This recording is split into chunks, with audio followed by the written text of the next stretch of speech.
guys, welcome to Conspirinormal. Usual greetings and everything. Of course, I'm going to introduce the whole panel here. This is the first roundtable that we've done in a good minute. I haven't done one in a while. So recently, over the course of this year, spring and the summer, I have been watching Twin Peaks, which is something that I kind of admit has been kind of a television blind spot for me. I've never had watched it before. And when I was planning on going to Seattle, Serfiel told me that he was going to take me to where Twin Peaks was filmed. And having never watched it, I was like, well, I guess I better watch that. So I have at least have some context. So I did. So I have gone all the way through the first 2 seasons of Twin Peaks from the 90s. Twin Peaks Fire Walk with Me, and I have also watched Twin Peaks The Return. So, if you haven't watched Twin Peaks, there will be some. I started in May. I finished it a couple weeks ago. So, over the course of a few months. Wow, yeah. So I thought that you would just finish The Return, not everything. That is impressive. Yeah. Kudos to you, my friend. Yeah. Wow. Thank you. The well-spent summer, if you ask me. Yeah, there was a lot of laying down in my bed watching Twin Peaks the last sounds great. last summer. The only way to do I'll introduce the panel here, and we'll get started. We have good friend Heather Walker-Cecil. Hi. Who has been a friend of the show and has been on the show many, many times. Everybody here has been on the show multiple times by now. Steve Berg.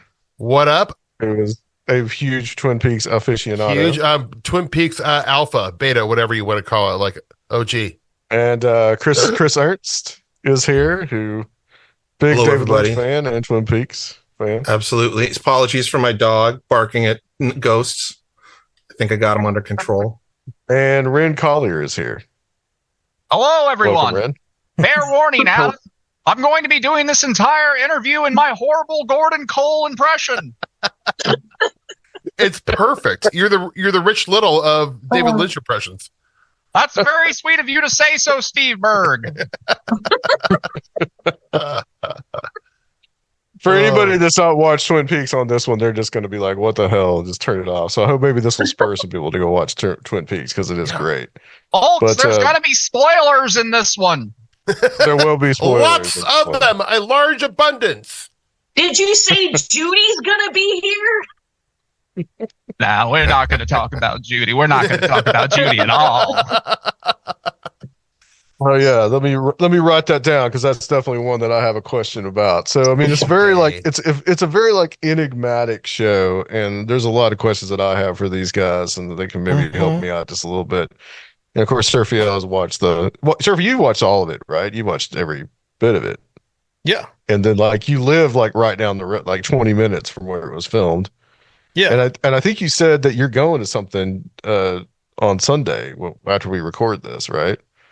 Yeah, I'm going to see a screening of Fire Walk with Me at one of those, at the little theater across from the diner. Do you know, are they showing the missing pieces? Very nice. The newer version? I do not know. My wife is the real Twin Peaks fanatic so I will let you know.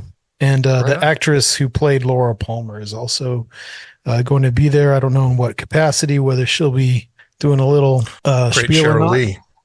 But Shirley. So that'll be pretty cool. We've actually got my wife is such a fan, she really has had lifelong friends from community of Twin Peaks fandom. So she's got one of her good friends actually coming to town to just do this with us. So Hell yeah. That's awesome. That's amazing. Excellent. Yeah, I love it. So Serfiel did take me to eat at the diner. We went to the waterfall, which was beautiful. Snoqualmie Falls, yeah. So saw saw all the places. I think there was a bridge that we went to that was also in. I think where Ronette Pulaski crosses in the credits. Yes. Went to where the police station was, which I think is some kind of sporting thing, with race. It's like a racetrack off-road racing or something. Yeah, it was something like that. And so we did all that, and it's just a really beautiful area out there too.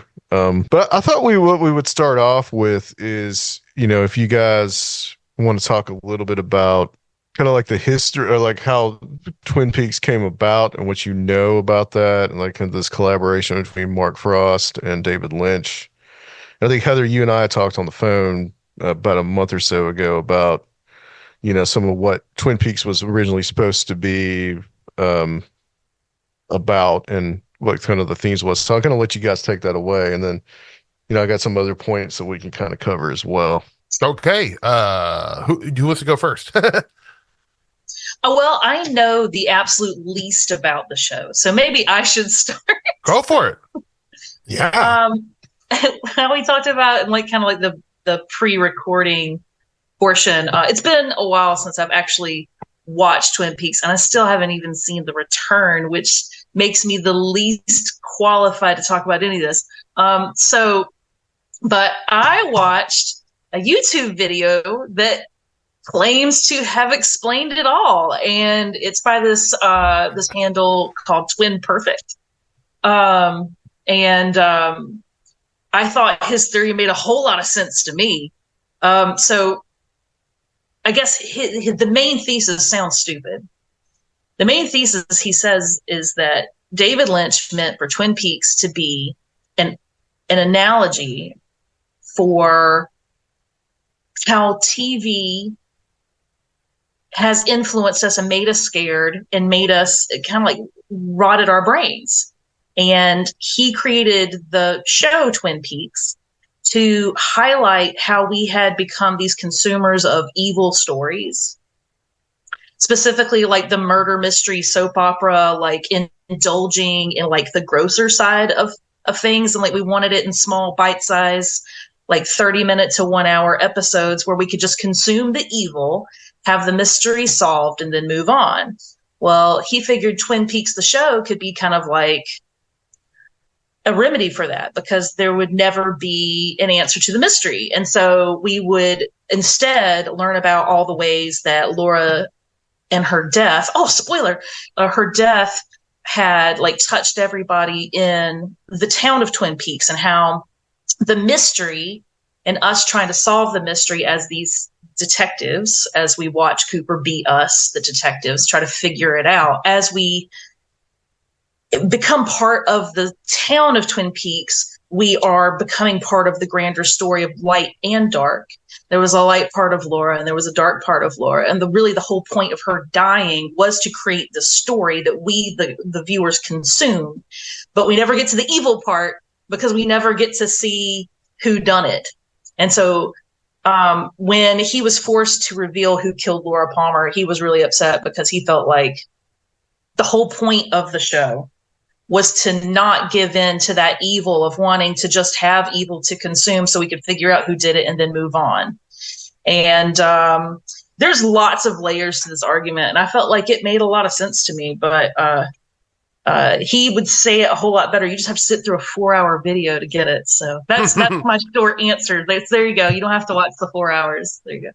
I'm going to make a bold statement in that, like, I'm sure that guy's interpretation, I think I've actually watched the same video, is makes a whole lot of sense to him, and it's a valid interpretation for him. But I would say that if anybody hasn't watched Twin Peaks, like, go watch Twin Peaks first, and genuinely, I would say, like, avoid anything like that, because I like don't know if any of that stuff that he's impressing on that was David Lynch's intention at all, right? Like, I think a lot about Twin Peaks is like a blank slate that the viewer can sort of put their own meaning onto, right? Like, there are definitely like themes that underlie it, that underpin it, that are similar to like themes that are in like Blue Velvet, right? This idea of perfect little small towns having these like sort of dark underbellies and that sort of thing. Like, there's these things that run through all of Lynch's work,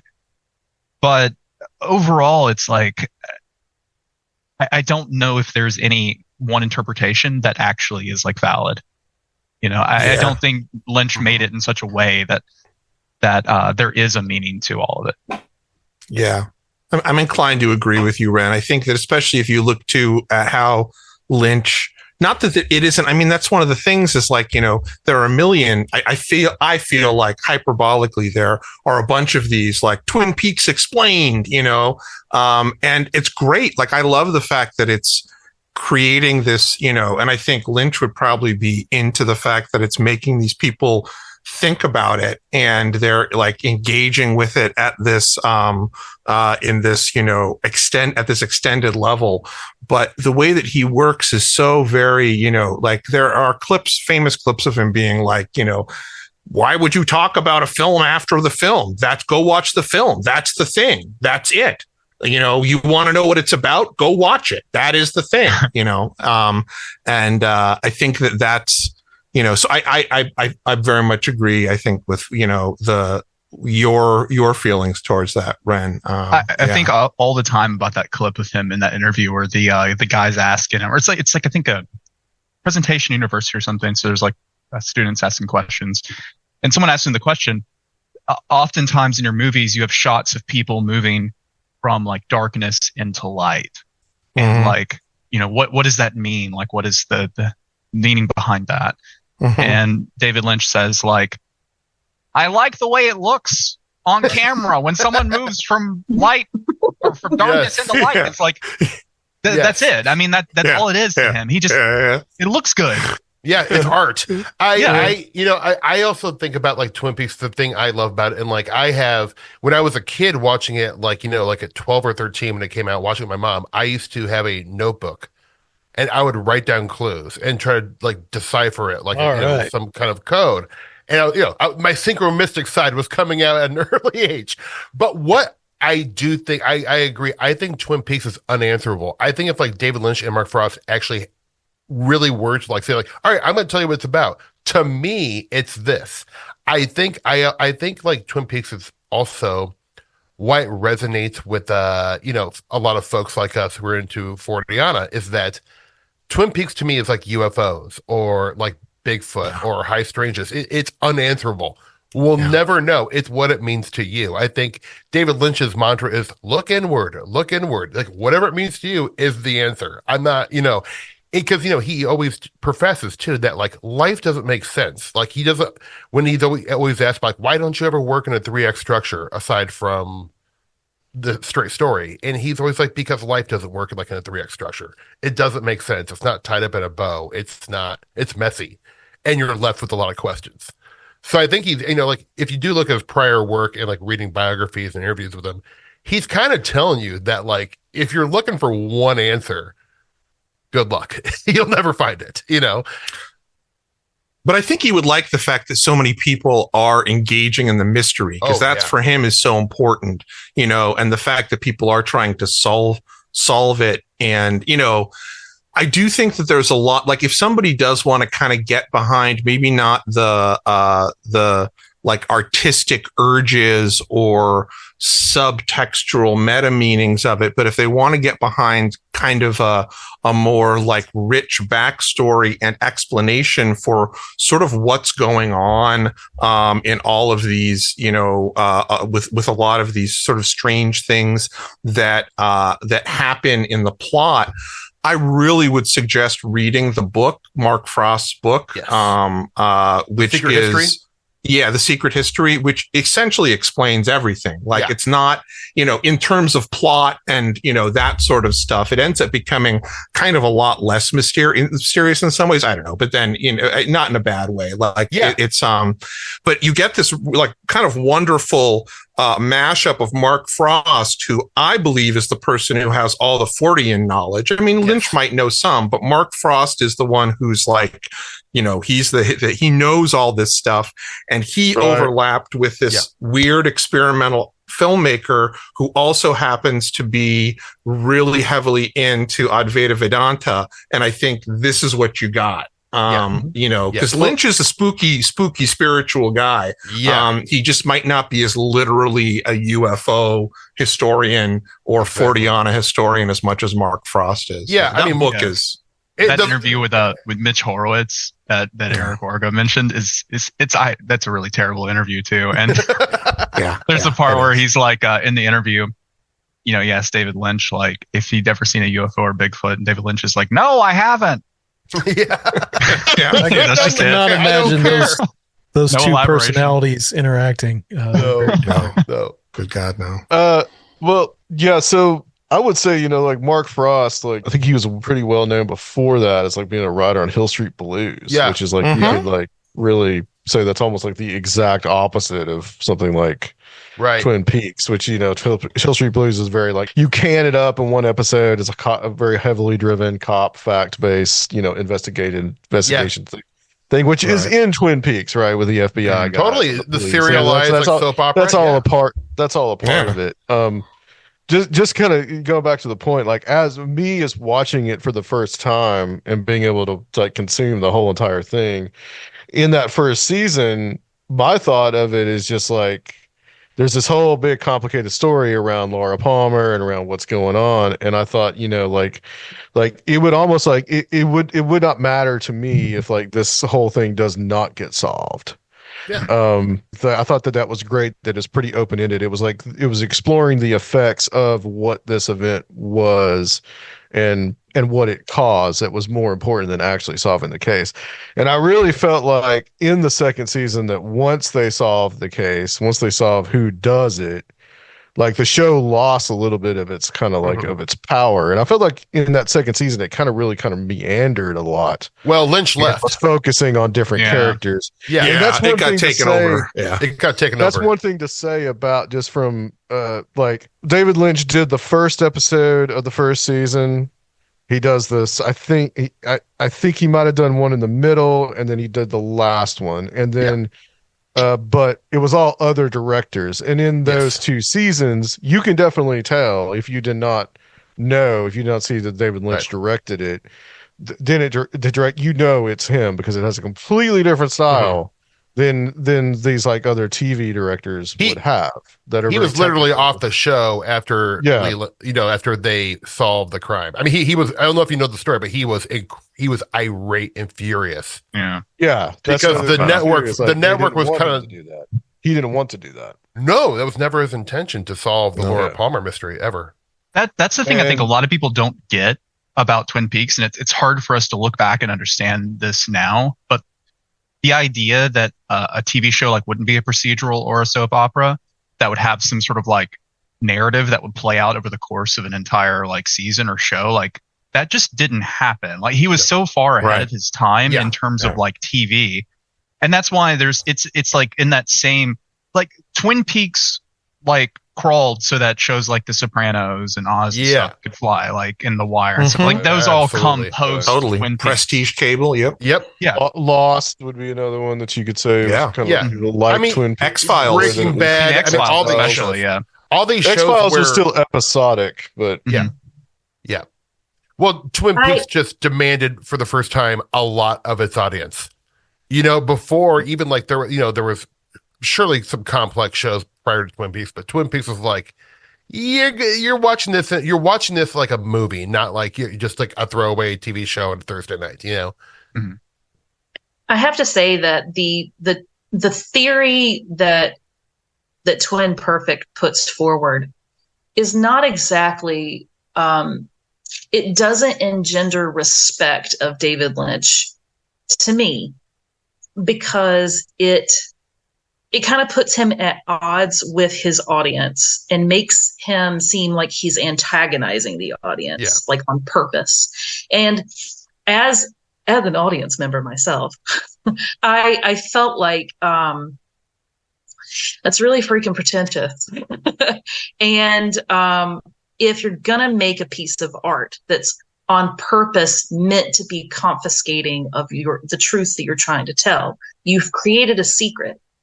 And if you don't want people to figure out what the secret is, then shut up.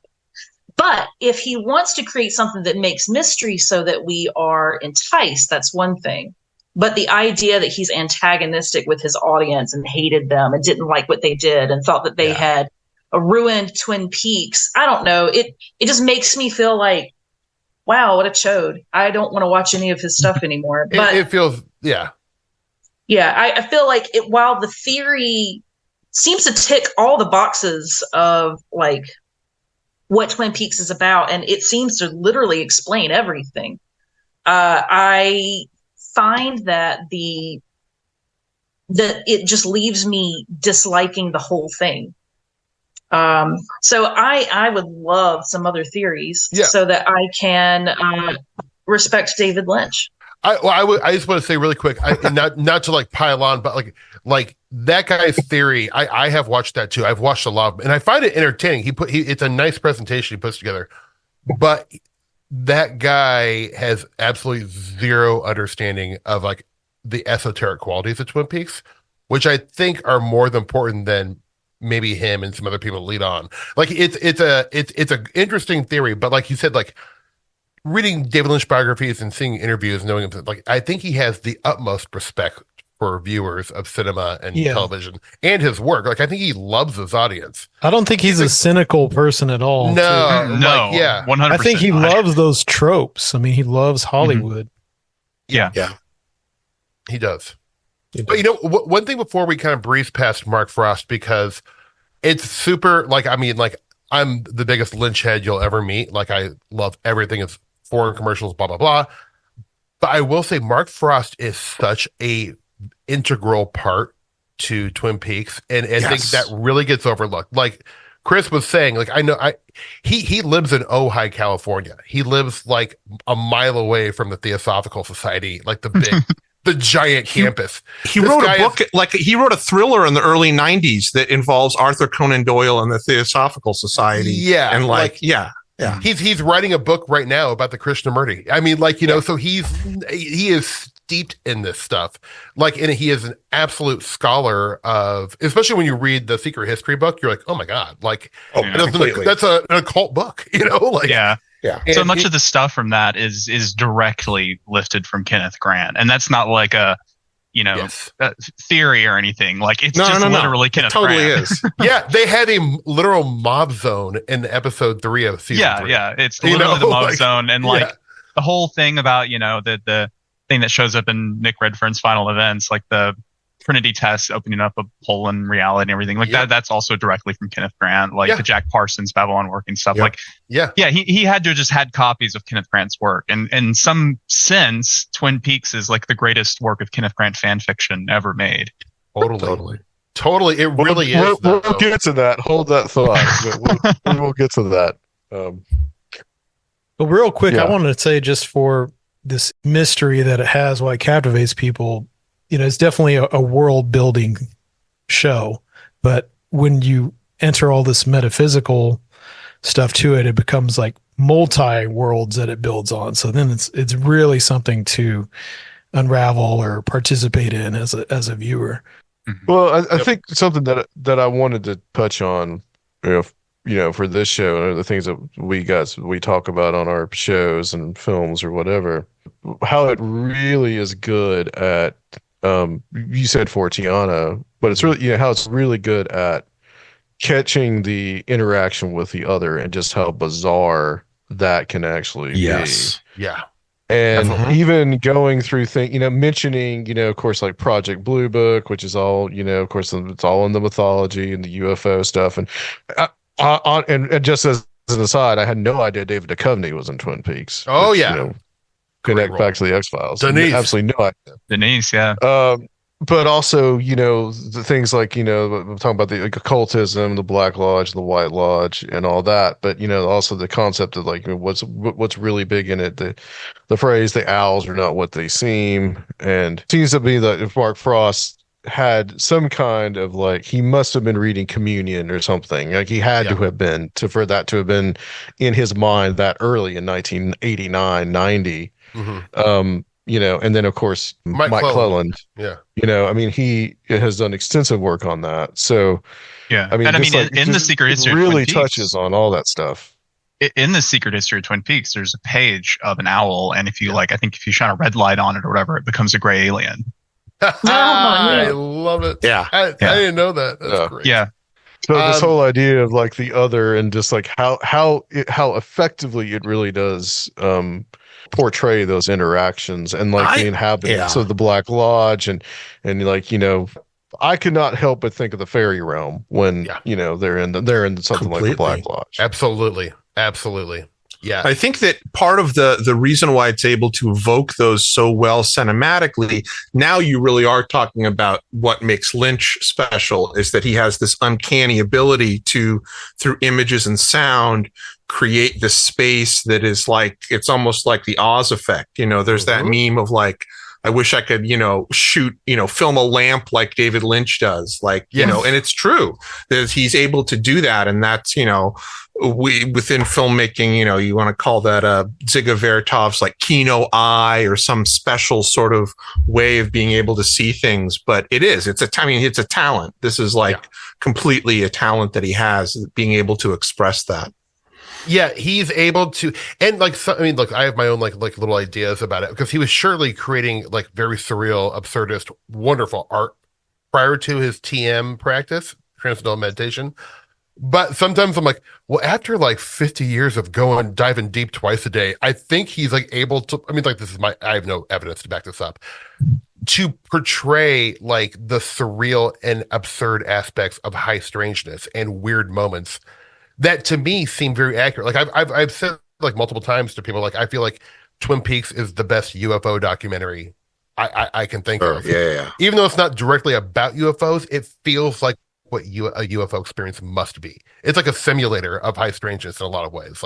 And like you said, Chris, it is a unique talent. I think Kubrick had it to a certain degree, and Tarkovsky, and I could list a couple other filmmakers. But Lynch personifies like surrealistic, filmmaking in the 20th century to me. Speaking of like the UFO thing, I'm going to read a quick little segment out of The Secret History. Oh yeah. Just because this, like, anybody who listens to the show, and especially is in kind of like the orbit of the kind of stuff we're into, will definitely recognize that Mark Frost is one of us here. But and don't believe anyone who tells you that this all began in Roswell in 47. I'm convinced now that whatever I've glimpsed or encountered and spent my life tracking has been with us since humankind came down out of the trees. It is not something out there, in the president's words. They may well have once been our neighbors from some distant star, but I believe that they were here before us. I believe that we were able to look deeply at the whole of human history. We would see that they have always been here. I believe that they have observed, helped, haunted, tormented, and teased us since the beginning of time for reasons entirely their own. I believe that they are a multitude, and that their true nature is singular and energetic, not physical, evolved in some way light years beyond our ability to understand, and as a consequence, our limited linear sense of time means nothing to them. A few of us were chosen, for some strange purpose, to learn more about them, or perhaps for other reasons. I mean, I have goosebumps right now. And it's like, he's like, yeah. Is that after the meeting with Nixon? Yeah, it's part of Douglas Milford's bit at the end. Yep. It's so good. It's such a good moment. Oh my God. That book is like, good God. It's just as good as the shows. It really is. It's just brilliant. That's beautiful. Yeah, it's like a whole history. I mean, Serfiel showed it to me when I was over there, and like it even goes and like, I'm like, how does Meriwether Lewis fit in with this? Dude, like, talking about the Meriwether Lewis where he was killed, which is about like 60 miles down the road from me. Dude, it is awesome the way it opens up. The first like 30 pages, you're like, what is this? This is crazy. It's so good. It's so good. But, kind of going, speaking of the beginning of, this is evident even like from the get-go in season 1, is that there is definitely homage being paid to Native American lore and mythology, especially from the Pacific Northwest.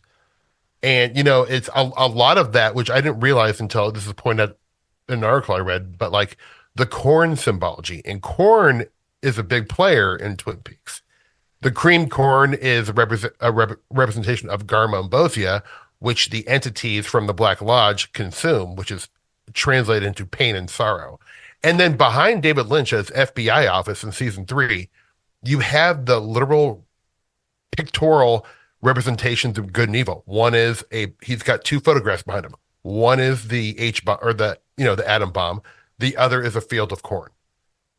And so it's like corn is, to me, like a wildly important piece of symbology in Twin Peaks. And, I'm fascinated with corn in general. I'm from Nebraska, where the corn huskers. I've been researching alien black cats coming out of cornfields and Bigfoot. So there's something up with corn, man. Like it's fascinating though. I love it. That's what Twin Peaks is so good for. It can send you down so many rabbit holes that are germane to any kind of high strange research, I think.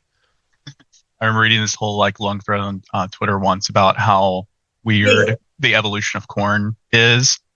And it like puts forth this idea that like we didn't cultivate corn cultivated us. Like we're the crop. We ensured corn's survival and then supremacy. Wow. And it's like, because it's just this weird grass that it must have taken like thousands and thousands of years of selective breeding for it to actually be anything useful to us. And the fact that it even exists at all is kind of a miracle. Oh, if you can find that thread again, I'd love to read it. All right, I'll see if I can find it for you. Yeah. We touched on it a little bit talking about theosophy, but I mean, what are some of the other kind of like occultic overtones that you see? I mean, of course you have the White Lodge, the Black Lodge. I mean, Lodge. Okay. I mean, that's an obvious. Yeah, I think there's a lot of a ton, especially in season 3, alchemical references, especially with like a form in the Black Lodge being like, a form disappearing or dissipating turns into a gold ball. Gold is, the end game for alchemists. And there is just a lot of like alchemical like undercurrents, especially in season 3. But even I would say throughout the whole thing. I would really like to point out that to me that season 3 almost seemed like though it had continuity, it seemed like a different show. And of course, some of that could be that, it's, 25 years later and it's a different format and all that. But it just seemed like it was a very different type of show than the original. Well, that's the thing that guy's video, I think actually he does get that right in that if the original Twin Peaks is sort of a commentary on soap operas because, it has this whole like show within a show within it. Yes. Like the newest season or season 3 was like a commentary on prestige TV, right? Like it was structured and shot more like a prestige TV show. And maybe that was intentional, maybe it wasn't. But like that is one thing that he said that I kind of agree with. I mean, you can look at the way that it was shot, like in the way that it ends and not going too far into it for people who haven't seen it. But like at the very end of season 3, essentially Agent Cooper goes back in time and saves, or, I don't know, I'm saying saves in quotes, but like it's this whole, like he goes back to this critical moment trying to save Laura Palmer again. And by doing that, he ends up in this other space, this other world, which I think is supposed to maybe be our world. Yes. You know what I mean? And this is where I think you're seeing some of the David Lynch stuff that that is kind of incomprehensible in Lost Highway and, Mulholland Drive about, essentially like, I don't want to say forking paths, but the idea, or even the word multiverse, because it's been completely, I think there's now a different whole symbology and semiotics to it because of what Marvel's done with it. But, there's this idea that he wants to get across that somehow, like, one, you can't go back. There was something about like you can't go back, about like the dangers of nostalgia, but then there was also this undercurrent of like, the evil's still here no matter where you go. Like it's always, that nightmare is always sort of creeping behind you, and because it ends with essentially Laura screaming again. That's the way that the whole thing ends, and I think that again, this is why it's hard, I think, for some people, who really want there to be a concrete, like, this is happening because of this, because of this, because of this, and he's trying to say this, but it's more gestural. It's like in the way that you try to express something that defies language, like a sigil, not to go too far into how Grant Morrison would talk about creative works, but, whatever you think about Grant Morrison and his sort of, pop magic stuff, he was creating a hyper sigil. That's something he absolutely was doing. And there was some experiences that he had that were part of that. And I think that Lynch, whether or not he would say specifically that he's doing that, he's creating a hyper sigil here. And so there are these gestural things that are meant for you to, as a viewer, kind of like take the shape of this idea and kind of digest it and have your own interpretation of that, because it's a multifaceted reality at the end of the day, I think, right. In the way that Lynch is thinking about it. Just to add on to what you were saying, Chris, up top about like, you think it is our world when they come back at the end, just to kind of bolster that theory, the woman who answers the door at Laura Palmer's house, yes, is not an actor. It is the homeowner of the that's right, the real homeowner of the home. Yep. And I don't think, so that just would add to the credence that like when they wake up and they're in this new world, it is our world. They're in our reality, which is very interesting to think about. Yeah, but it was sold to her by a Miss Chalfont, who is a character from the show. Right, who's a character. Absolutely. Exactly. Absolutely. So you're totally right, Wren. You're totally right. Yep. I was admittedly baffled by the ending. I was like, what? Really, I felt like the part 17, and then there was we're talking about the third season, part 17 and part 18. I thought, what in the world? Why did we need this extra episode? But there was something you sent me today, actually, where this guy was saying, and there's so much of this online. I've noticed this. People just pick this stuff apart. It is very, there's not just that one video that Heather was talking about. I mean, people have spent hours and have whole YouTube channels and everything about this. I'm sure there's a whole podcast about it too. But like, what the guy said that if you played them simultaneously, the last two episodes of season 3 together, it would make more sense. That was an interesting technique. Interesting. I'll try it. Why not? It's like all of these things. It gives you some other way of getting something out of it, maybe. Right. Yeah. It is. The thing is, Adam, like about the second to last episode, which is really kind of like Lynch and Frost really kind of wrap up the greater Twin Peaks mystery. Like it really is. It's actually, I remember when that ended, I was like, well, thank God there's another episode, because that is way too much of a bow for David Lynch. There's no way. Because I guess as a David Lynch devotee, I always want to be baffled and have like a lifetime of questions. Because I think about it. Like, even like I know a lot of people don't like Lost Highway. I love Lost Highway. And it's arguably maybe that and Inland Empire, his two most confounding and abstract films. And to me, that just like gets me so excited in the same way where like a really good high strange encounter case, or like some weird like synchronicity, true mystery. Yeah, it's true mystery. It is. And like I know like this is like, oh my God, take it easy. Like, I'm not trying to like ostensibly act out Twin Peaks, but like I think the way I look at high strangeness and UFOs and all this stuff, which is really important to me. Like, I love this stuff. I use kind of a Twin Peaks lens with it, and it doesn't make more sense, but I feel like it helps me ask better questions. Like, Twin Peaks has really informed how I see all mysteries of magic and esoterica in life. It's fun. Well, it encourages that like phenomenological look at it, right? Like, that's what I think about like Laura and her death and stuff. Like you mentioned before, it was never important who killed Laura. The mystery was not the point. The point was, how did this affect all the people around it? And that's the interesting thing with like UFOs and Forteana. It's not what it is truly. The actual answer isn't what I'm looking for. I'm more interested in how it affects people who encounter it, right? How does it change them? How does it affect the way their life trajectory plays out? Like those are the important parts. Yep. Yeah, absolutely. I think a lot of that has to do with ideas about karma, and maybe that's Lynch's. Yes, and to go back to the stuff that you were, asking about what it's referencing. So, like, you've got references that sort of not famous, but the notable moment where it's not Isabella Rossellini. Who's the French actress? Monica Bellucci. Yes. Monica Bellucci, thank you. When he's the dreamer, the dreamer who dreams the dream.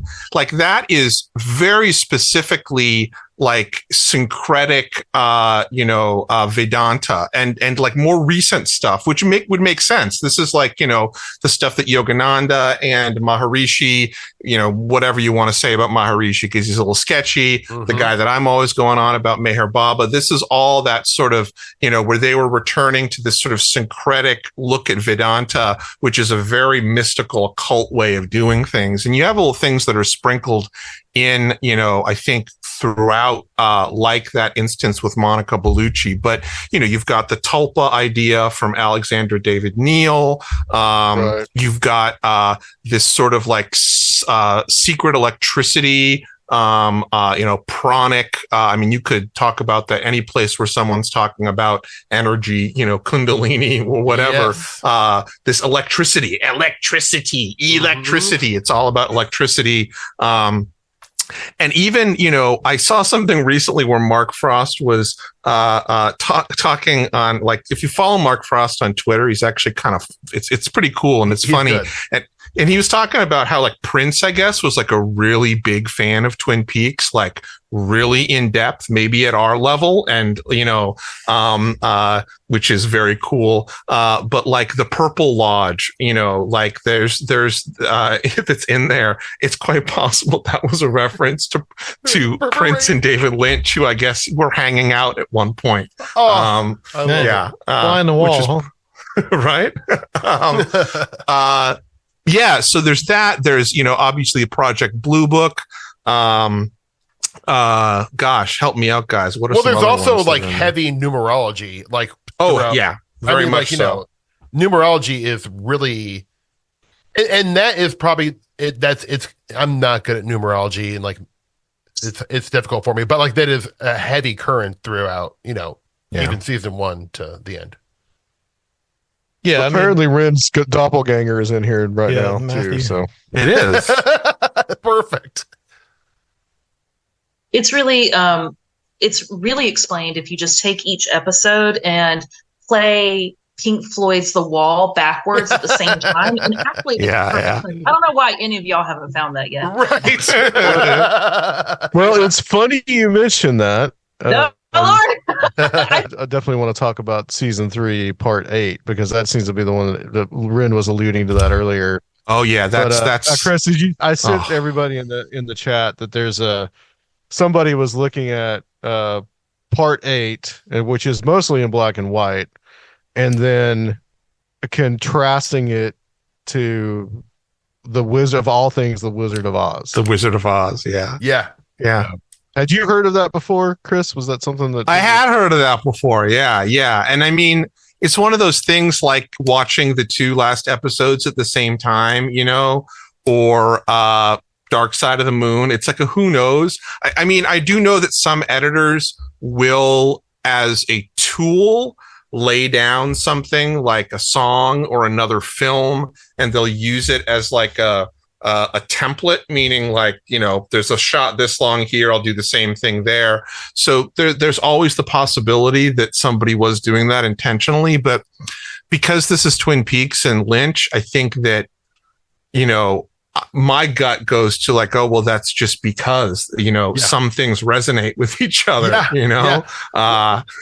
there is a documentary that is either out or coming out about David Lynch's relationship with Wizard of Oz. Because I mean, like his most like outwardly Wizard of Oz-esque film is Wild at Heart. Wild at Heart, yeah. Which is, a real like obvious nod to Wizard of Oz. But he's definitely a fan, and a lot of Wizard of Oz is Twin Peaksy, or Twin Peaks is obviously, vice versa.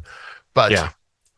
And just a quick note, that is my favorite David Lynch movie. Actually, is Wild at Heart. Oh, it's beautiful. I love Wild at Heart. Oh God, that's so good. It's a perfect movie. Oh yeah, man. It's perfect. Gotta watch that. That's probably the one I haven't watched in a while. I gotta watch that. Good Lord. The snakeskin jacket represents my belief in personal freedom. It's so good. Hey, I heard someone reference something where David Lynch had one of his first projects was about a boy who grew a grandma or something. Yeah, have any of y'all seen the grandma? Yeah, yes. The grandma. Oh, yeah. It's called The Grandma. Okay. Yeah. And that's why, as a self-insert, one of many, David Lynch puts himself as that little kid in Twin Peaks with the grandmother who's bedridden. Like that's Lynch's son. Third of him. It's Austin Lynch. It's actually Lynch's son. Yeah, it's his son who plays him. Fitting image. Oh no, that absolutely I think was a reference to the grandmother. Like, and if you look at his early art too, particularly in The Return, all of the uncanny special effects and like what the dwarf character turns into with the arm, which is his weird sculpture, and like the little balls of gold and stuff, all of that looks incredibly like Lynch's artwork, his like fine artwork, the stuff he was doing prior to making films that he's been doing since then. And I think that he makes for him, he's creating the same thing. And he said that, in fact, like he got interested in film because of animation. Like he was, he was doing this still artwork, and, he was thinking, what could I do if it's moving, Mm-hmm. Yeah, I think, Adam, you referenced earlier the David Lynch documentary, which is came out a few years ago, David Lynch, The Art Life. Yeah. Very good one to watch. It's like, I feel like of all the biographies or Lynch docs I've seen, that one explains like who he is as a person better than any of them, I think. He goes through his entire early life, up to when he does Eraserhead. Yeah, it's really great. It's really great. What I love, and everybody else can chime in about episode 8 beyond the Wizard of Oz. For me personally, I mean, that like, I can't really express how much that particular episode sort of meant to me personally as a person and as a filmmaker. And it really, a lot of it has to do with, the direction I went as a filmmaker and things that were important to me that I thought of when it was early. And, basically like in that episode, there is a point where you all know this, but explaining for sort of the audience, where you're at the Trinity site and the bomb goes off and you go into the bomb. And basically what you see for the next, 7 minutes or so is like a Stan Brakhage film. Yes. And if anybody knows who Stan Brakhage is, he's this experimental filmmaker, from the 60s, who was doing this really abstract impressionist film where he was like, taping moth wings to, the film and stuff like that, and doing all sorts of crazy stuff. And he was really interested in this idea of trying to create films that, people would look at in a different way, that you would still get the cinematic experience, but he was thinking about, he wrote a lot of things about seeing and stuff like that. And for me, like I had early on in my career as, I guess, an artist, when I was like, 21 or something, I, as a Twin Peaks fan, felt myself incredibly drawn to experimental film because I felt like it was able to express the sort of weirdness and otherness that I found in Lynch, in a way that, or had the ability to in a way that other styles couldn't, or just I found it very appealing. And so I felt not just like vindicated, but like, oh my God, this is like, he's doing it. He's doing what I wanted. I've been trying to do for, and he's doing it better, of course, because he's Lynch, is that he's like applying structural materialist film techniques to a horror sequence in a scary film, and I think it was just beautiful. But beyond that, there's all this other stuff that goes on in episode 8 that I don't know if anybody else wants to talk about. Well, I just want to echo what you're saying. That this is actually the second podcast Chris and I have been on together talking about Twin Peaks. But I'm a big Stan Brakhage fan and studied experimental film in college. And the thing about Stan Brakhage, and I remember my professor said, he's like the thing about Stan Brakhage and like Myra Deren and some other Yeah, I was about to say, Maya Deren, especially there, because I think like the scene where Laura's mom pulls her face off, or whatever, and she's got like the weird. Oh, that's the total Maya Deren. That meshes up the afternoon. Yeah, completely. I've never heard Lynch reference that, but I have to feel like that's one of the most important things he ever saw. Absolutely. But my professor said, and I thought it was so, I've never forgotten. He was like, Brakhage makes movies, or like filmmakers make movies from their conscious brain, like their thoughts, they're telling a story, their narrative, they're thinking hard about the next step. Brakhage is making a movie purely from the subconscious. Exactly. Not worried about it making sense, not worried about like wrapping the mystery up. And clearly Lynch is because Brakhage came before Lynch, and I think Sure. you could definitely tell Lynch is heavily influenced by Maya Deren. I would bet my life on that, and Stan Brakhage. Absolutely. Yeah.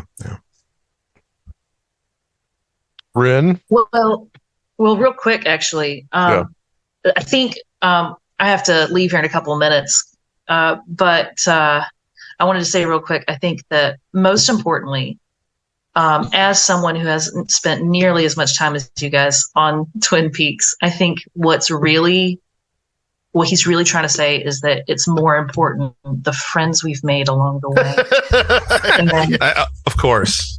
Yes. and you guys have been absolutely lovely to chat with, even though I don't know nearly as much about this as y'all do. It But it was doesn't matter. really fun talking about it. Oh, no, it doesn't And- matter. Yeah. I'm sorry. By the way, your ceiling fan behind you is such a great homage to the Palmer house that I kept on looking at it. I'm like, if that thing's going to start turning on by itself, I know it. That means if a white horse appears in your living room, watch out. Oh yeah. Don't look away. Don't look away. Don't look All right, away. you guys Just are ask you- wonderful. Let Peace me ask out. you a question real quick, Thanks, Heather. Let me Heather. ask you a question Yeah, real sure. What's up? quick. Where you live now, so like, okay, Yeah. so in that area, Virginia Beach, there is the Edgar Casey Foundation. You ever gone over there to it? Is it still there? I think it is still there. I don't right? know. Hold on. I gotta look this up real You're fast gonna have before I you're go. gonna have to go. I think you're gonna have to go to that. Yeah, field trip and Yeah. report back. Yeah. Okay, so I've got a guest room. Adam, you can come over. We can check it out together. It is a nonprofit organization in Virginia Beach. It is still open. Oh, he got to go. Started in Hopkinsville, Kentucky, by the way. Oh my Yep. gosh, That's where Edgar Casey that's was from. wild. So anyway, what a fun time it's been. You guys have fun, and thanks for having Thank me, you, Heather. Adam. Yeah. Y'all thanks for have a coming good on. night. Nice to meet you. Oh, Take Heather, care. nice to meet you. Bye, Bye. guys. All right. So I do want to get into part 8. And Wren, I've heard you talk about yeah. this before when I had absolutely no context of what you were talking about. So now that I do, Mhm. I mean, you just had mentioned the Kenneth Grant stuff about the Trinity explosion. Yeah. I just want to know what the fuck is going on in part 8. And what's the Well- whole thing with the bug going in the girl's mouth? Like, what? Well, Obviously, who the is Trinity that? explosion unleashed thought that was a gonna be ancient, explained. intense evil. yes. I mean, so I don't know. I can't tell you what's going on in Twin Peaks itself, right? I can tell you that the base story for that comes from Kenneth Grant, and that's the idea that both the Babylon working that Jack Parsons and L. Ron Hubbard did, as well combined with the nuclear tests of the development of the atom bomb, that it like opened up a hole in our world where the flying saucers basically came through, right? Yep. And all of the sort of Collins Elite mythology is because someone had a copy of Kenneth Grant's books and was like, this shit is totally real. Yeah. Pretty much. Exactly. Yeah, Exactly. right. Exactly. Yep. Like, The fact that they could get through Kenneth Grant's book, that I Right. applaud them for that. My theory is that it's actually Andrea Puharich that was familiar with Grant because Oh yeah. I bet you're fucking probably right, man. Puharich, I was reading his out of print book Beyond Telepathy, and in it he's talking about the effects of weather patterns on psi phenomena and the effectiveness of psi. Right. And he cites as his source for that the Key of Solomon. And I was like, hold on a minute. Why is Andrea Puharich familiar with the Key of Solomon? And I was like, you know what? If he had a copy of the Key of Solomon, it most definitely at that time period would have been Crowley's copy. And if that means that he had some passing interest or maybe serious interest in Crowley, that probably would have led him to Kenneth Grant. And, so on and so forth. You end up getting a bunch of conservative psychos in high positions in the military thinking that we are at spiritual warfare with demonic flying saucers who are trying to eat our souls. Yep. Thanks, Kenneth. I'm currently trying to get more details about that because I have a correspondence with Ray Boucher who lives like pretty close to me. Yeah. Mhm. And I'm trying to get because Ray's health is not great, so I'm like, Ray, maybe slide me some documents, my man. I think Ray was taken for a ride. I think what Ray will tell you that too. Yeah. Was honest. Like, I think, what he's honestly relating what he was told. Yes. But I think what he was told, I think he was himself was taken for a ride because like on some level, I really agree. Like there's been a couple of really good episodes of a podcast, funnily enough, called The Mauve Zone, with Joe Matheny and David Metcalf.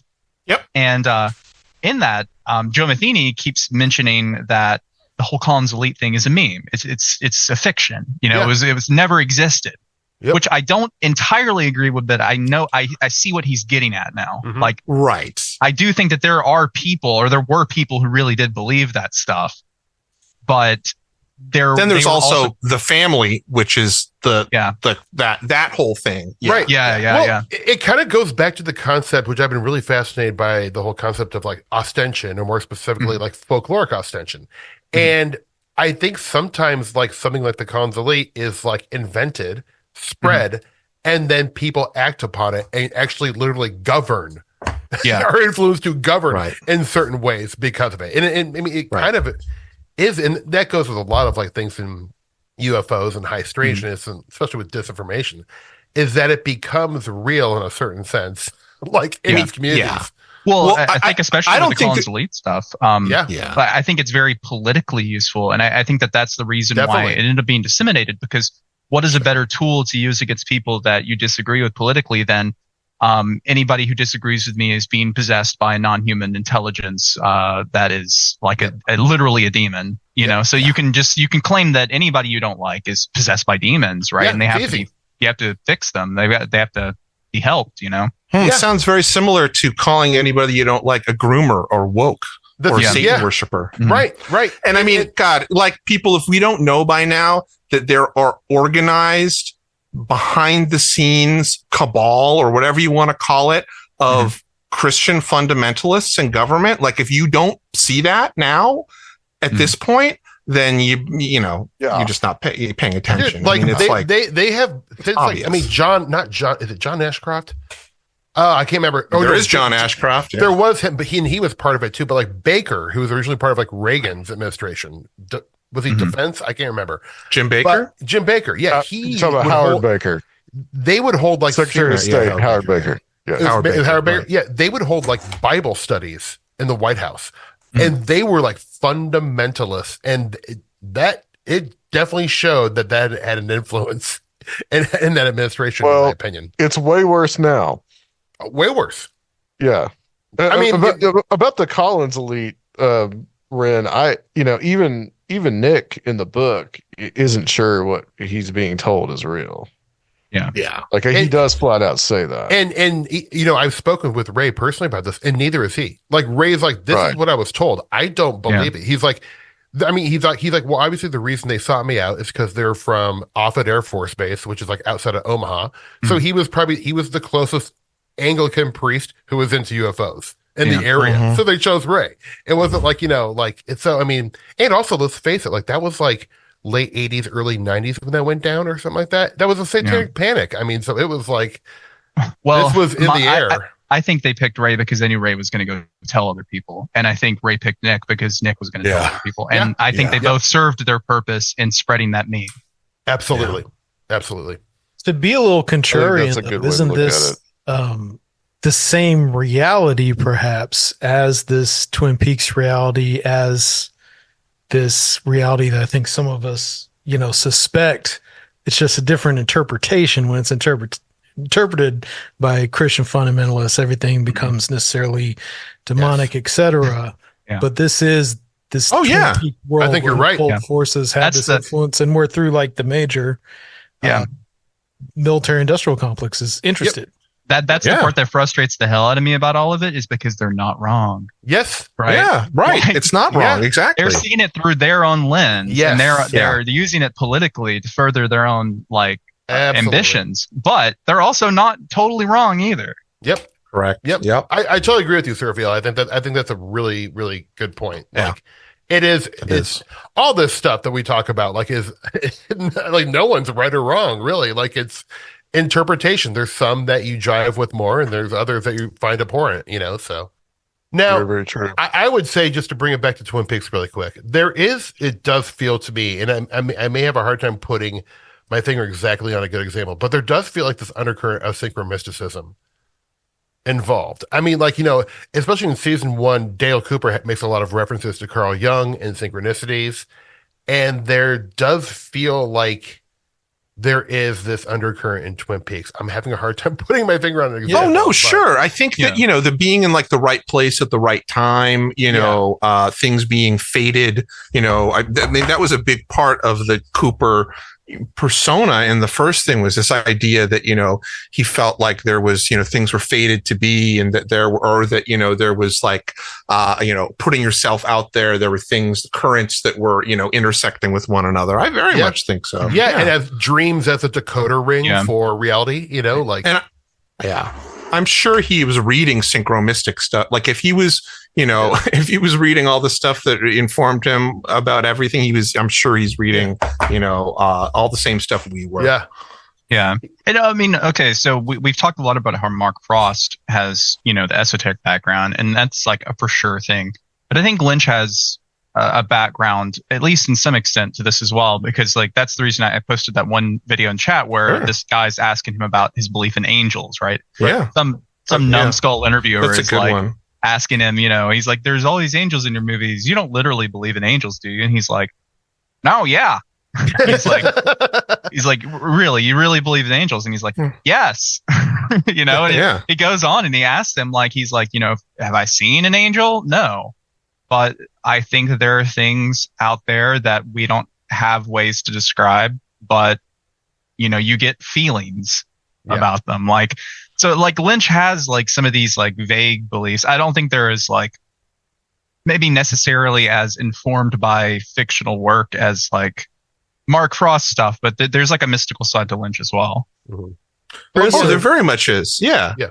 He's mentioned in multiple interviews his fascination with certain Hindu demons and angels. Like you were talking about, I think they're called the Devas and the Asuras. Yes, that's exactly it. Thank you. No, I mean, if he's like, that's where a lot of this, that's what I was talking about in terms of like if he's interested in syncretic Advaita Vedanta, which is essentially what that like lineage that the Maharishi, comes from, then he's dealing with a lot of the same stuff that, I've been learning about all my life, which includes wildly specific, information about hierarchy of angels that are also jinn, and, these different lokas, which are, worlds of, and cities that exist at these different planes of, existence. And, if he's diving into any of that, even in a tertiary way as part of his,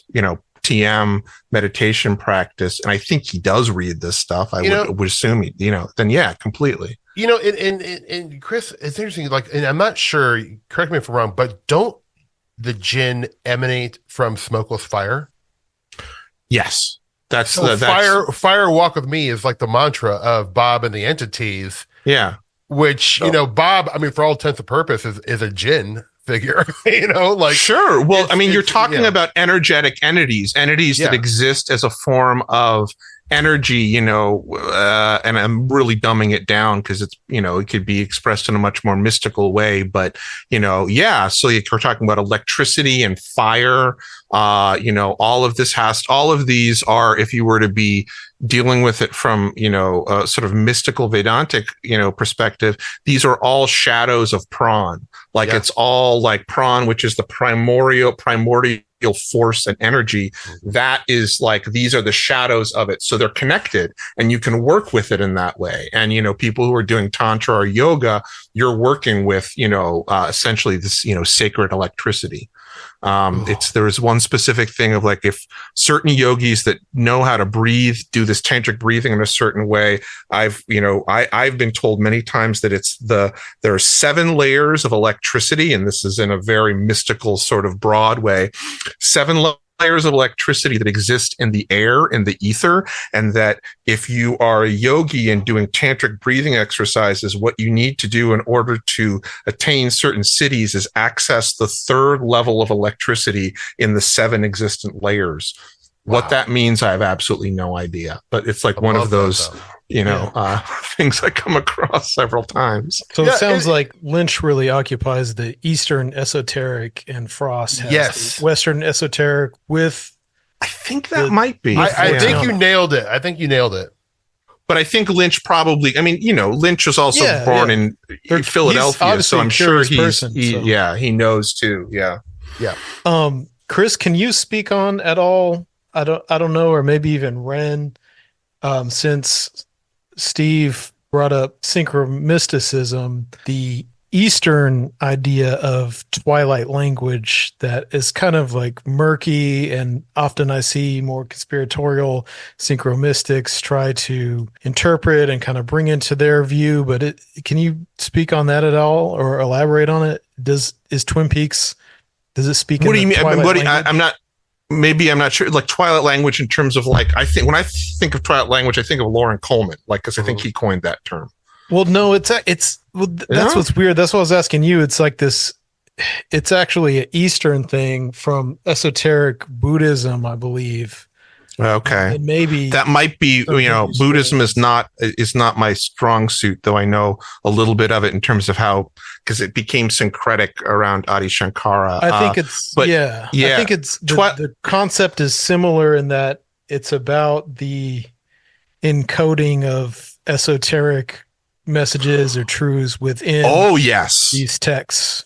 Okay, so sure, yeah. I've heard two things about that, and both of them are really more like reassertions of tropes through both like the Vedantic and the Sufi lineage, which is that there's a lot of talk about when through yogis or saints, or people that are, working, and this would be couched with spiritual sort of things, but it's really, mysticism. These are all magicians. That there is this idea of a language that has to do with your inner work, which is called internal work, that would be work that was being done by someone on the inner planes, and that when they're speaking on the gross plane, like in material world, that the language they use is would essentially be mystical. It's like symbolic, but also limited. So it can't quite express something that would be easily expressed were you communicating from like astral body to astral body, I guess, to say that in a really like, which would the esoteric style of film would seem to be something similar. So that's, that's something that I've definitely come across a lot. And there are, many, even in some of the more recent writings by some of these, people, these saints or mystics, from, Eastern, part of the globe, that they, I've heard many people talk about there's certain books that are written in this way. Like if you want, for instance, in the Meher Baba community, there's like only a couple of books that like are notably known to have that kind of language, that there's something that's embedded sort of mystically in the language itself. And I've heard the same thing true of like people talking about different things Yogananda has done and stuff like that. So I think the word Sandhyabhasa, Sandhyabhasa, that's the word that this author here is saying is translated as Twilight language. And that's where I think it's a tantric concept. It might very much might be, especially if it's like Buddhist stuff. Yeah. Okay. Yeah. Either Downard or Hoffman really picked up on that, or maybe even Jim Brandon, and they kind of adopted that, saying like synchronicity. I didn't know that that's where the name came from, but that's really interesting. Yeah. But so it sounds like it's synchronistic on so many levels from different philosophies. I'm reading this right now. Yes. No, this is exactly the same thing. I've just never heard it referred to as that. Yes, absolutely. Totally. Yeah, a secret language that's of the yoginis, which the others cannot understand. Absolutely, yep, part of Buddhist Tantra. Yeah, well, that's really interesting. And we're definitely struggling to understand Lynch's secret language. Yeah. He's got one. I mean, you read that. We're getting that from Jay Dyer's book, but you read that chapter, right? I read it today. But it shows you how the more anti-occult conspiracists, I would call them, right? Have really grabbed onto Lynch. And sure, especially the darkness of it. I think they feel that is some kind of. I mean, that would make perfect sense, and that people will jump onto it in the sort of satanic panic revelation of the method type way. Yeah, completely. Because that's, there is some, I personally believe there might be some truth to, and I don't know if it's actually doing anything, but I at least know that there are yogis and saints that do think they are controlling. They're part of some sort of hierarchy of ascended or masters, and whether or not that's actually happening, I don't, there's no way I can tell, but I know that is something that, there are people that believe they are doing that and are living their lives in that way, or at least there were within the past couple 100 years. And there's a bunch of documentation of it and their, interactions with each other. So I think there's a little bit, it's that same way where you get a little bit of truth, to something which becomes, a complete warping, cultural societal warping of it. Yeah, absolutely. I mean, the same thing's been done with Kubrick even before Lynch. Right. They're I don't know if you would call what anti-occultists or anti-occult paranoids or whatever. They've been going after the different aspects, because Kubrick's very similar to Lynch in a lot of ways, where it's for sure, never he really he's an abstract filmmaker, and there is deep symbolism where you can read it into it as much as you want. You can go as deep on Kubrick as you want. Mm-hmm. And some people go really deep and find some really dark stuff that I feel like is a stretch, but but it is interesting. But that does make for good movies, is when people want to peel them apart, and think about it. Sure. And a Spielberg movie is not going to really give you that, I would say Kubrick parallels Lynch in Lynch's Mulholland Drive, and people saying that it's exposing, underbellies of Hollywood, etc. Yes. And Eyes Wide Shut, of course. Kubrick's favorite movie was Eraserhead. He showed the entire cast of The Shining Eraserhead on a projector. Yeah. He loved, and Lynch loved Kubrick. So it's this mutual love. I don't know if they ever met or were friends, but Kubrick was a massive Lynch fan. We should also point out that just the actors that he would work with again and again. Mm-hmm. It wasn't the guy that owns that's a member of the rich family, that Richard Horton. Well, Jack Nance, who plays Jack Nance is in Twin Peaks, and who plays the wife that he marries in Eraserhead. She is also in Twin Peaks. Piper Laurie. You mean the log lady? Yeah. Eraserhead. Yeah, the log lady. No, she's the. Not the log lady. I'm sorry. She plays the wife of the major. Of the major, Major Briggs. But I believe the log lady, she was also. She worked on it. They were good. She worked on it. Yes, too. Yeah. So, he and Kyle MacLachlan too. It's another one. It's been pointed out many times. I think Recluse has pointed out a lot, where Lynch really is obsessed with old Hollywood and old occult Hollywood, and he has used. If you look at a lot of the actors, they're the sons or daughters of famous people from 40s and 50s cinema. Yeah. And so Laura Dern, Bruce Dern. Now it's escaping me, but there's a lot of that going on. And if you think about from classic cinema, in the West Side Story, you've got the two stars of West Side Story. Yeah, absolutely. The ones that aren't Natalie Wood. Yeah, it's amazing. What was it? Richard Beymer and God, what? Richard Beymer, and I should know his daughter's name. I know both. Oh my God. Yeah. Don't worry, guys. It's embarrassing. It's embarrassing. It's embarrassing, but man, my brain, I completely forgot Jerry Clark's name on Where Did the Road Go the other day.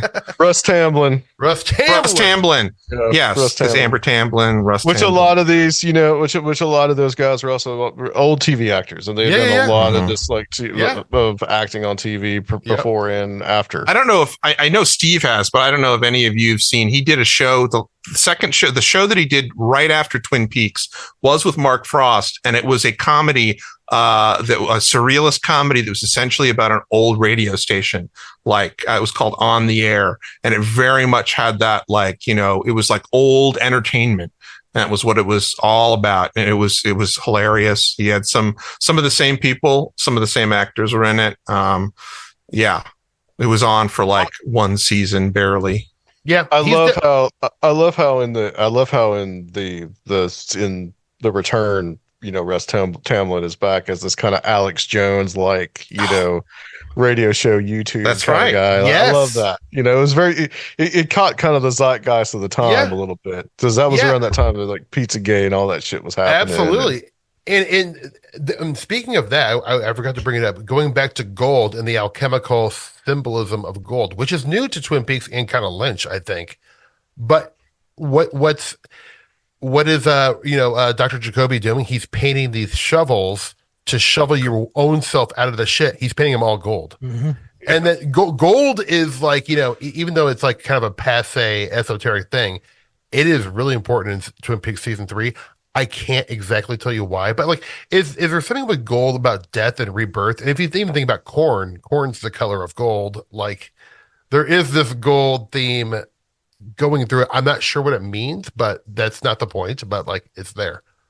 It's the oral, man. Monoatomic gold. Or monatomic gold. And also too, here's another thing that really made me appreciate Lynch.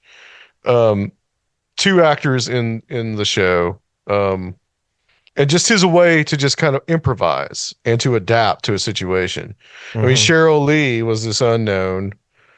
I think she was from Seattle. She was just supposed to play the body. Yeah. But he liked the way that she played the body so much that he put her more and more into the show. Yep.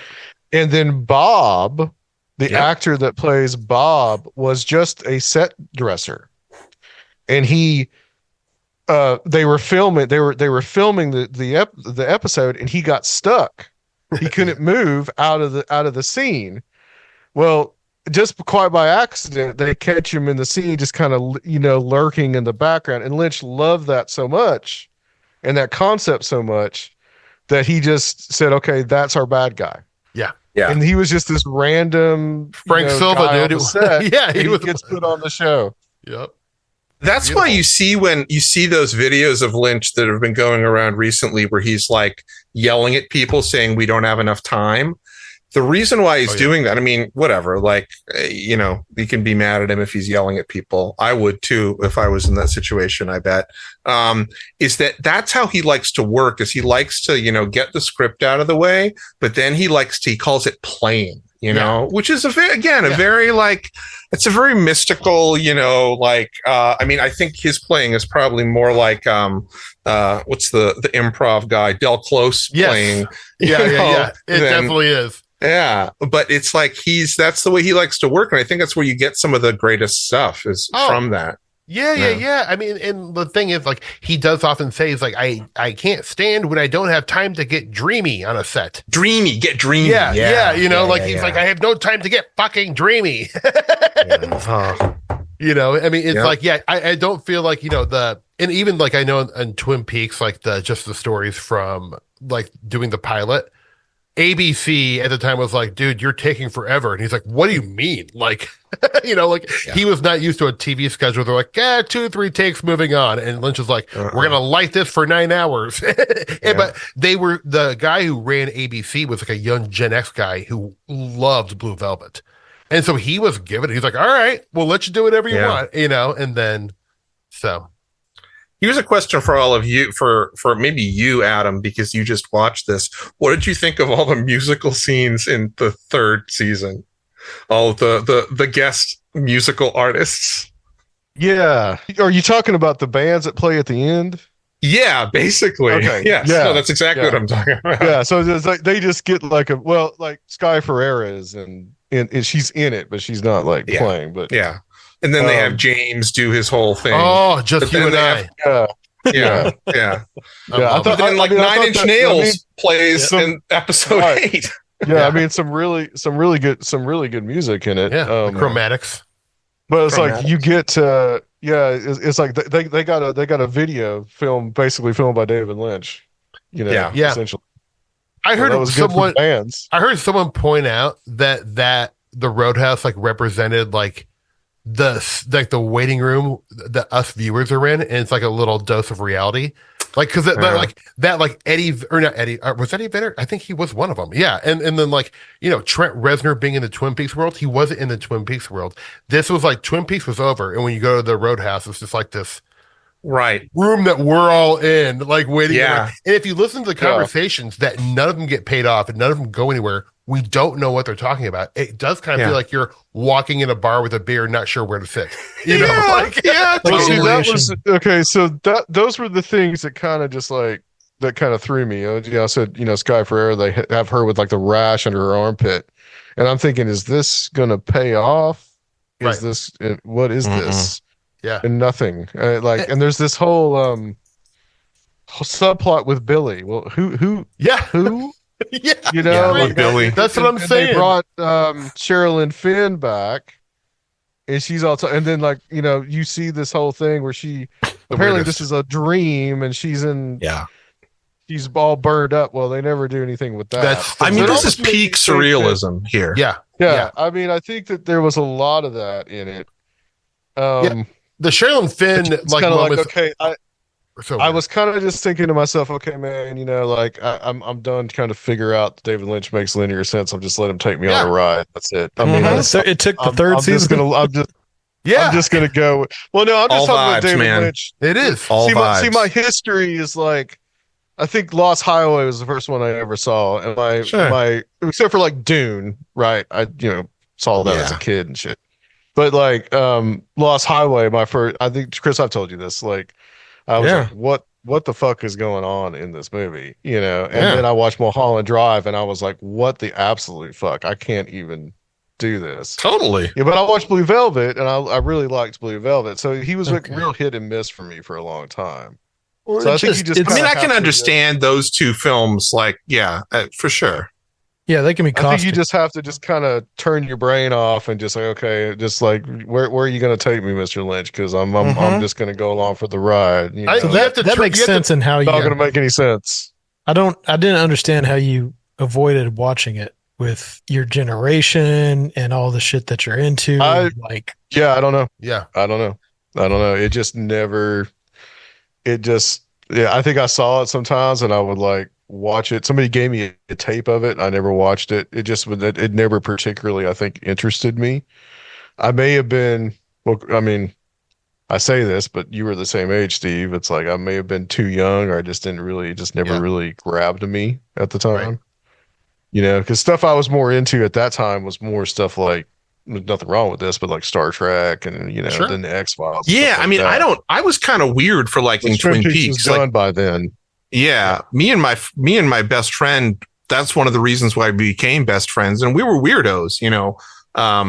We liked Twin Peaks. I don't think everybody else. I mean, there were some, but it was like the weirdos, the punks, the alternative kids. Those are the ones that were into Twin Peaks. But it wasn't like a major. Not to say that but there were plenty of people I know in my like friend circle that were also young punks and weirdos that never got into it. Just because. Yeah, I'm a younger Xer. I think all you guys that are Xers are the same. I'm 77. I'm a young. So I'm 76. I think we're on the cusp or whatever.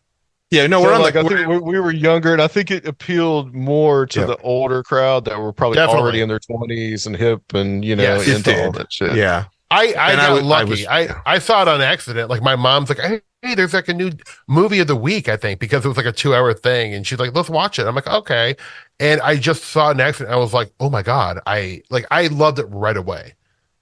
Oh, I did too, and I had nothing to base it on. Like, I don't think I had seen anything of Lynch's at that point. No, I hadn't. Yeah. I had seen Dune and Elephant Man, but it wasn't like they were like, Oh yeah, you're right. I had seen those, yes, and it wasn't in the forefront of my mind, right?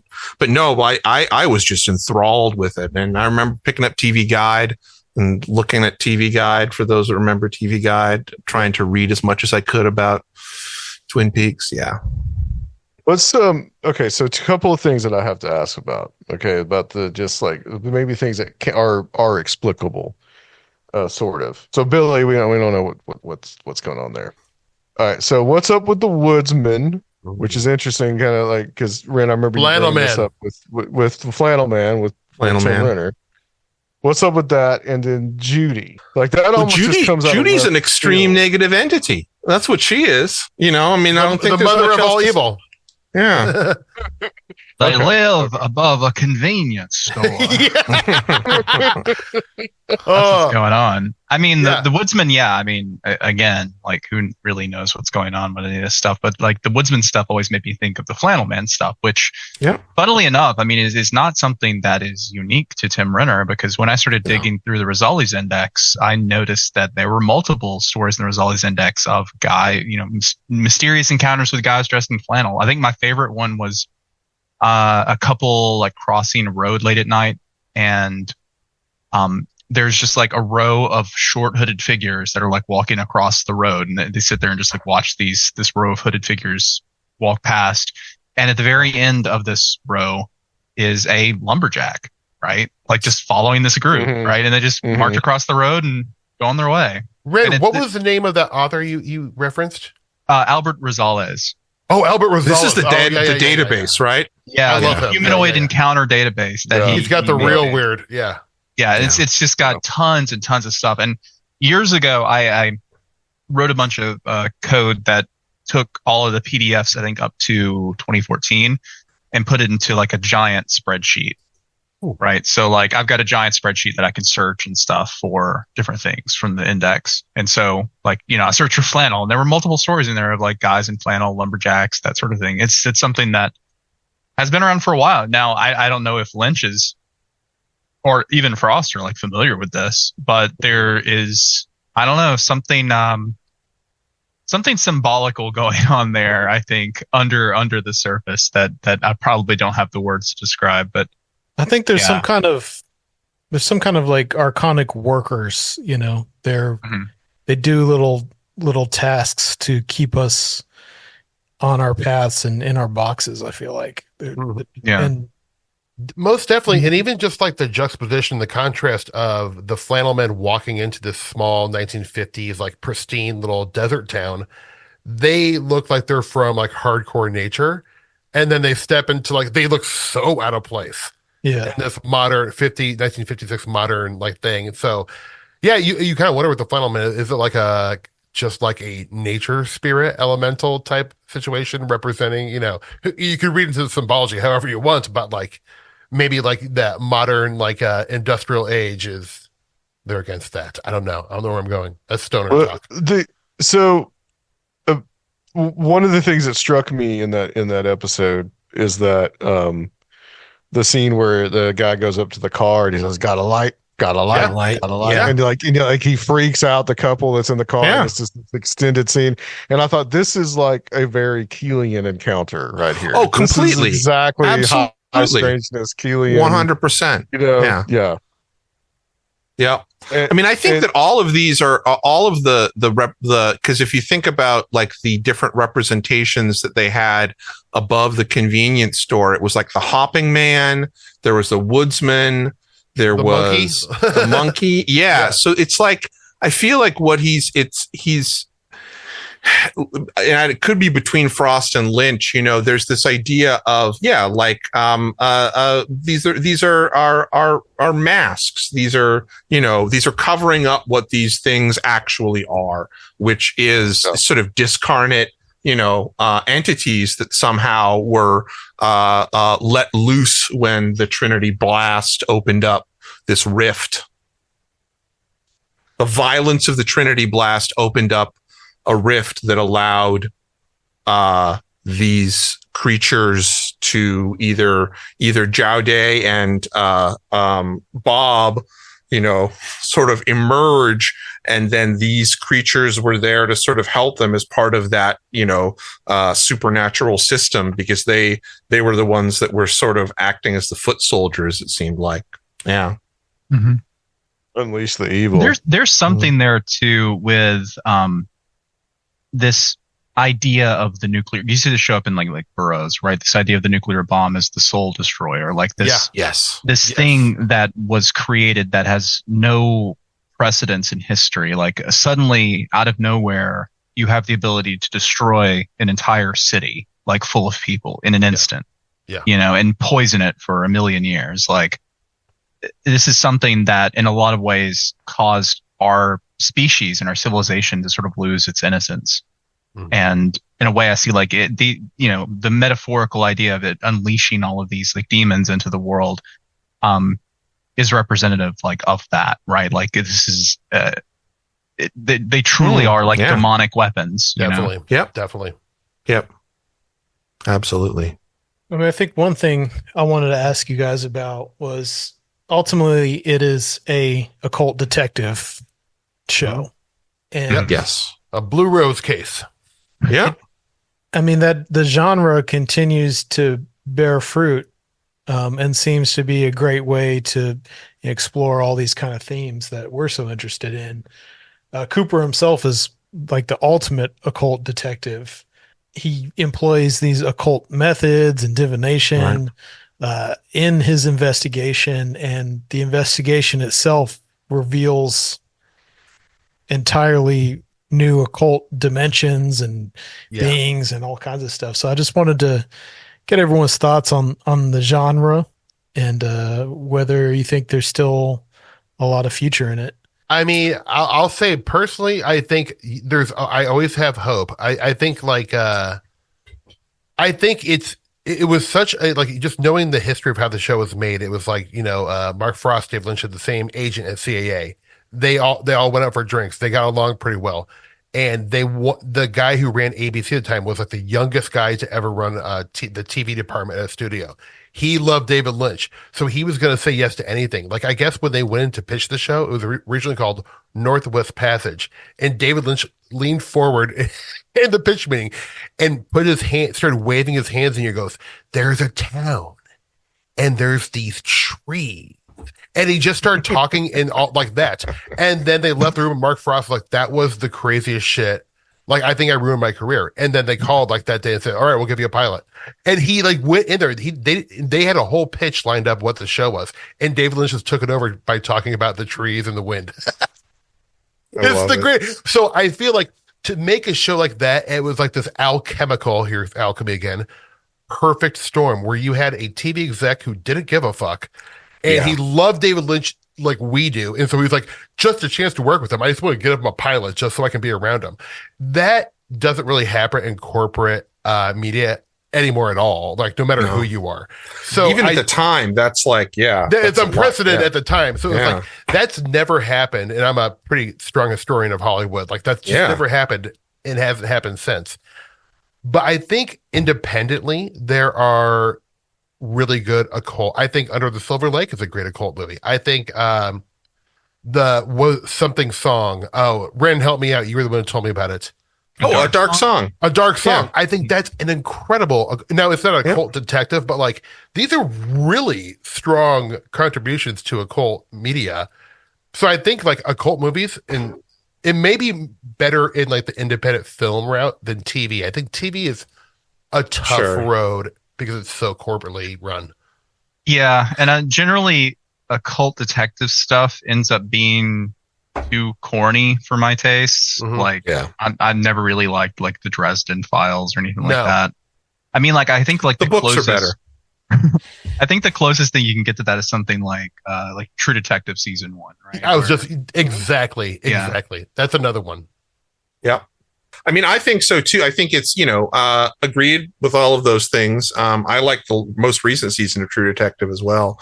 I think that the thing that, reason why it works is that I think we all want that, like, not to get too, sitting around the bong about it, but life is a mystery. If I'm quoting Madonna, I think life's a mystery. So we're drawn to mysteries, I think. And if you have a mystery that is an occult mystery, it's like, you're doubling down on it. And I think that can be very appealing for people as a fictional way to try to live proxy, in this strange world that we're trying to figure out. I do, however, think that the occult detective trope has to change. Yeah. I think you have to adapt it to the time and to the zeitgeist of the time.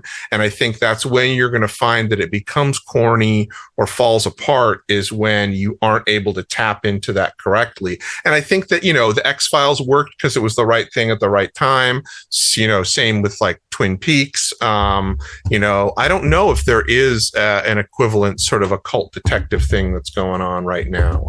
With the rise of sleuthdom of all kinds, like we're all detectives now. Yeah. I'd like to see it evolve from having to use an FBI agent or a cop, to something else. I agree. Well, yeah, I mean, for sure. I'd be happy to make a film about a 14 investigator, That makes me kind of sad that we never got like a good Constantine TV show. Yeah. I'm right. Yeah, I was thinking about Constantine as well. I'm with you on that for sure. Missed opportunity. As a youngster, I did enjoy those two weird films, Cast a Deadly Spell, and it's where it was essentially like, I think it was Fred Ward played Howard Lovecraft, like a 30s gumshoe. Do you remember anybody else remember that? I haven't seen that. I want to see this though. There's a sequel where I think it was Dennis Hopper played the same role, and he's like a 30s gumshoe that's like, fighting sort of occult. It's corny, but they were good. And they came out, I want to say like late 80s, early 90s. Cast a Deadly Spell. Over that. It's pretty interesting just as a genre to trace its history. I mean, like even Blavatsky wrote some occult detective stuff. I think that what's the giant new age publisher? They came out with a compilation book that had a lot of these spiritual esoteric thinkers and their occult detective work. So there's really a lot of crossover. Intertraditions. Intertraditions, right? Okay, yeah. But yeah, it's real interesting, and I think we've all pretty much become these occult detectives that we grew up watching television shows about, Yeah. Something that I just realized in sending you guys these links to those two movies that I sent, Paul Schrader directed the sequel. Of what? And Angelo Badalamenti did the music to the sequel to Cast a Deadly Spell called Witch Hunt, starring Dennis Hopper as the gumshoe Howard Philip Lovecraft. Are you? I did not realize I might be watching this tonight. In 94 when I saw this. Yeah. Penelope Ann Miller, Eric Bogosian. Oh my God. That's a stacked cast, dude. Even a connection. I forgot. Sorry to interrupt, but you look pretty great. David Warner was in the. Yeah. David Warner was in that first one, and he was in. Yeah, David Warner's in the first one. Yeah. He got around as an actor. That's Clancy Brown, Julianne Moore. Huh. Oh, that's so awesome. Anyway, do you know if any of these are available on any large stream? I don't. I remember watching them on HBO in the late 80s, early. Now, when did these come out? Yeah, this was in 91. Yeah, it was on HBO. I don't know. You might be able to find them on maybe they're on YouTube, Prime. I don't know. Yeah, I can definitely find them at my my video archive here. But yes. Yeah, that's great. Thanks for sharing those. Those look awesome. Sure. And for anybody else there in the audience, the two films are Cast a Deadly Spell in 1991 and Witch Hunt from 1994. Oh, double feature that. Serfiel, was there any more points that you wanted to cover? Not really. I think we pretty much covered everything. I don't think we did too many spoilers. I don't think we spoiled too much for people. Well, and even just confused. Yeah. I mean, it doesn't matter. It really doesn't. Like it really doesn't. Watch it. You know, if you haven't. We should also point out that even David Bowie is in on the action. I I was gonna say one thing we didn't Fire talk Walk about with me. was Bowie's character Philip Jeffries, what it became, that kind of like tea kettle. Yes. He became a tea Yes. kettle. Yeah, there's one like line in there that I always think about when I'm trying to think about what Twin Peaks means, and he says, "Ooh, it's awfully slippery in here." And and I feel like that's like a comment on reality and what's going on in the narrative, and I love that line. It's like almost like I think about it all the time. I think about when things get weirder and weirder in the real world. I'm like, ooh, it's awfully slippery around here. Yeah. Oh my, that's great. Well, guys, thank you so much for doing this. I mean, Thank you. It's a blast. So fun. Yeah, I figured that if I'm gonna watch all this, I'm gonna get a show out of it. So yeah, I have a good brain trust to draw on with you guys. You know what you have to watch now, though? What's that? This is the secret extra Twin Peaks material. You got to watch the multi-part Japanese coffee commercials. Yes, are they're like so good. They're little mini episodes it was a coffee company called Georgia Coffee, and it's like this. They're like little mini episodes of Twin Peaks, and it has like a whole storyline and narrative, right? Yep. They're each like 30 seconds long, but they're incredible. Yeah. I think when were these done? Around the same time, like 1990. Yeah. Mm-hmm. Yeah, they're great. I'll see if I can find them on YouTube and I'll send it to you. Honestly, all his commercials that he did, they're mostly like European and Asian commercials. They're so good. Like David, if you ever want to go down a rabbit hole, just start on going on YouTube. Just watch David Lynch's commercials. David Lynch commercials, totally. They're so unthinkably good. Like they're crazy. Here it is. I found it for you, Adam. There you go. It's the full series of Georgia Coffee commercials. And one of the other fun little, because like Twin Peaks was extremely popular in Japan. And another little thing is that people are fans of Legend of Zelda.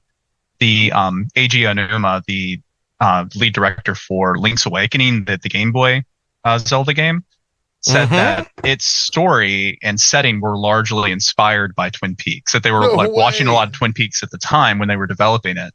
And if you go back and play Link's Awakening, and with that in mind, you get it. Like it's about like a sort of a small town and all these little like interrelationships and all the people in town. It's all about like dreaming and the world of dreams and stuff. It's so good. But yeah, like that's another like tangential Twin Peaks thing to check out if you're a fan. That's amazing. Okay, definitely.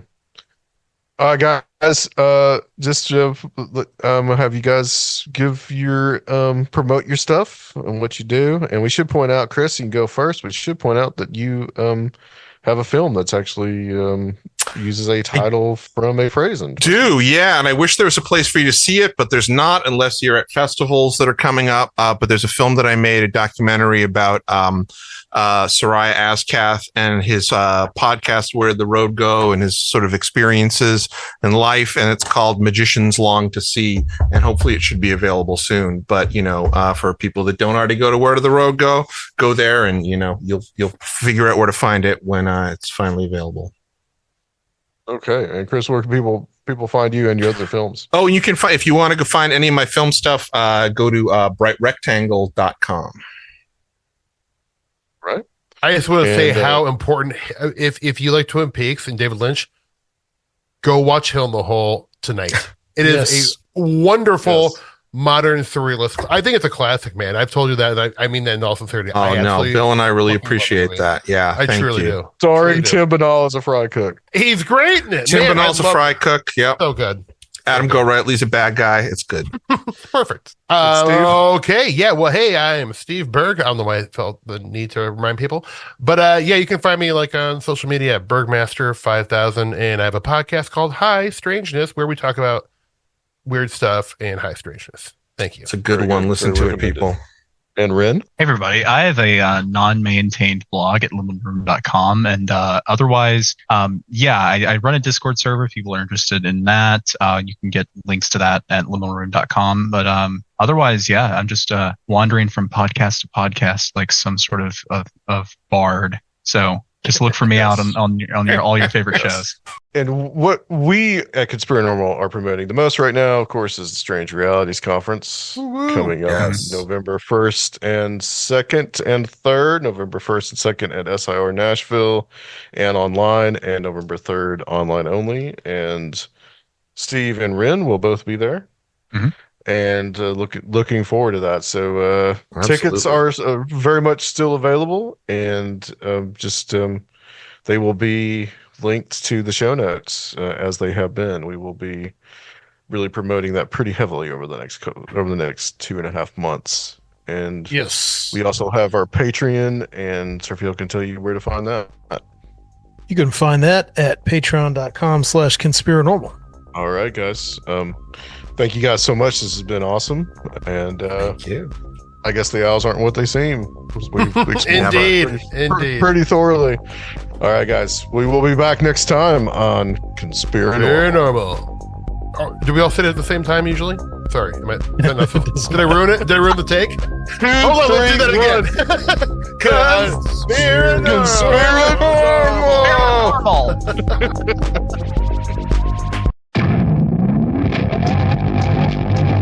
I didn't even get to mention it in the show because I couldn't work it in, Chris. But there's one thing about electricity in Twin Peaks that I am convinced that Lynch is a fan of Pale Fire. We're still recording, so. Oh, okay. Hailfire?